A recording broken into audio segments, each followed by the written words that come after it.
Hello అందరికీ, evening టైంలో bread pizza చేసుకున్నాం అనమాట. బ్రెడ్ మీద సాస్ పెట్టేసి కావాల్సిన వెజ్జీస్ వేసుకొని చీజ్ తురుముకొని ప్రీ హీట్ చేసేసుకోవడమే. అది అమ్మ వాళ్ళకి చేశానమాట, తొక్కలేసి. తొక్కలు అంటే టొమాటో, ఆనియన్స్, వెజ్జీస్ అనమాట. బుజ్జి నేను తినము, సో మా ఇద్దరికి కార్న్ వేసి చేసుకున్నాము.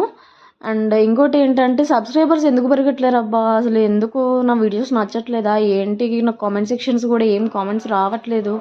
నచ్చితే నచ్చుతున్నాయి అని చెప్పండి, లేకుంటే లేదు అని చెప్పండి. కానీ ఇలా అసలు సబ్స్క్రైబర్స్ పెరగకుండా నేను వీడియోస్ ప్రతిరోజు అప్లోడ్ చేయడము, నాకు ఏం రెస్పాండ్ రాకుండా ఉండడం నాకు కొంచెం డిసప్పాయింట్గా ఉంది. అయినా పర్లేదు, ట్రై చేస్తేనే ఏదైనా సక్సెస్ అవుతాం అనేసి ముందుకు వెళ్ళిపోవడమే. ఆగస్ట్ 8న స్టార్ట్ చేశాను ఛానల్. ఇప్పటి వరకు 25 సబ్స్క్రైబర్స్ ఉన్నారు. 2 months అవుతుంది. చూద్దాం, ఇంకా నేనైతే వీడియోస్ అప్లోడ్ చేయడం మానను. వీడియో నచ్చితే సబ్స్క్రైబ్.